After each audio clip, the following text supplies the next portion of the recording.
I'm stronger. I'm smarter. I'm better. I am better. I'm not some weak-kneed crybaby that goes around apologizing all the time. You people should be thanking Christ that I am who and what I am because you need me. You need me to save you. I am the only one who possibly can. If you clicked on this video, you already know what The Boys is about. I'm not going to spend 5 minutes giving a Wikipedia reading of it. As a comic reader, I've read a few chapters of The Boys, and to be honest, I didn't like it as much as his other works. However, The Boys series as a whole has humor aimed at exploring the extremes of superhero culture and American society. While it's often celebrated for its scathing critiques of corporate greed, far-right conservatism, and identity politics, the show's satire extends beyond targeting right-wing ideologies to also skewer progressive ideals and their pitfalls against the American government. At its core, The Boys presents a dystopian world where superheroes, revered as icons of justice and morality, are privately owned and controlled by a powerful corporation. From season 1, the imagery is clear: a blonde-haired, blue-eyed white man wearing the American flag, killing brown people without a care in the world. Homelander is meant to represent US imperialism and later on the acceptance of far-right ideologies. Homelander is supposed to be the main enemy throughout the series, a twisted, traumatized war machine that's the love child of warfare and corporate greed. The series revolves around his antics and other superheroes' evil deeds, but I believe the characters' dynamics with Homelander and Vought really show the true messaging of the series. How can we kill the America we currently have? One of the most prominent examples is the character of Starlight, who initially embodies the hopeful, idealistic aspirations of a young person wanting to make a difference in the world. From her perspective, however, we see the sexualization, performative activism, and the compromises individuals make in order to succeed within this supposedly heroic and progressive system. Vought and the Seven's private actions contrast with their public personas. Vought uses Maeve's sexuality in order to pander to the LGBT community and to gain more fans despite Maeve's disinterest and disgust with Vought.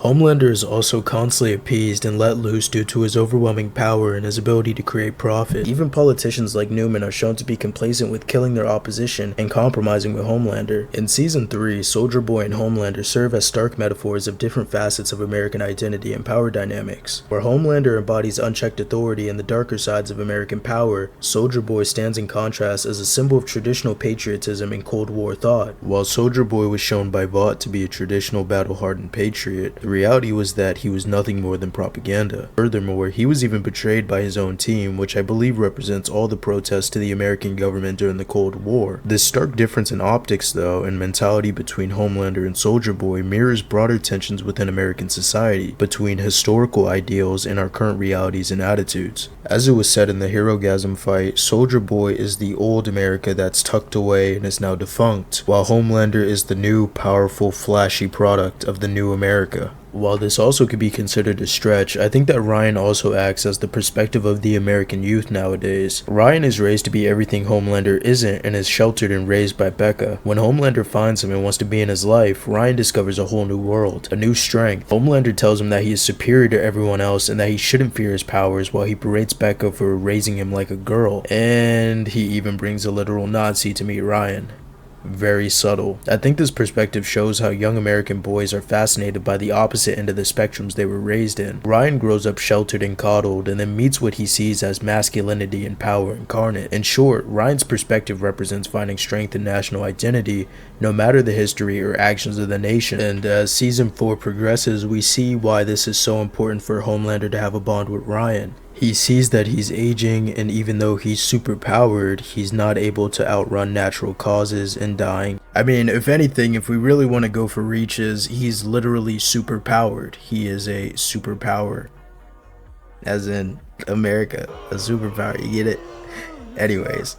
And after finishing episode 4, I believe that the monologue that the psychiatrist has with Homelander about a need for love reflects America and Homelander. Despite their numerous crimes, they have a traumatic history and they have a need to feel loved and not have any enemies despite making so many enemies. Moving away from Homelander, I also think Sister Sage is a great character.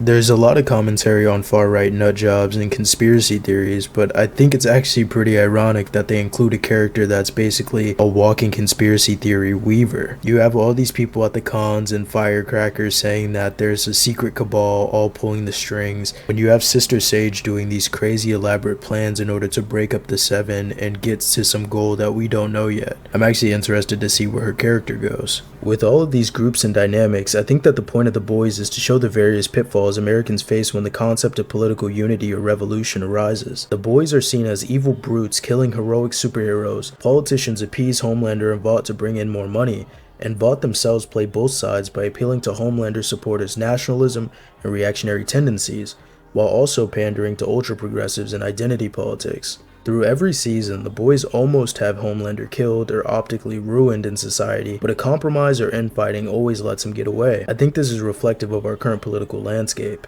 Anytime we're all united against corporations, corrupt politicians, or bullshit wars, we always manage to end up fighting each other, scapegoating, or compromising with the aforementioned actors. While The Boys is celebrated for a sharp critique of right-wing ideologies and corporate greed, its satire is more comprehensive and inclusive, extending to challenge identity politics, activism, and neoliberalism. In summary, if you think The Boys is only laughing at the other side, you're missing the point, and you're also the butt of the joke. You're letting Homelander win in order to get points on the opposition that you should be working together with. Now, of course, this video isn't to be a centrist. If anybody's watched my other content, especially my political content, you already know the deal. I think that classing The Boys as black and white or just purely satire of one side is doing a major disservice to the series. I could be wrong, maybe the creator comes out after the show ends and says, yeah, I made it because I hate right-wingers, but I think that there's a lot of proof in the pudding that it's making fun of both sides and that the message at the end of the day is to work together in order to take out a common threat.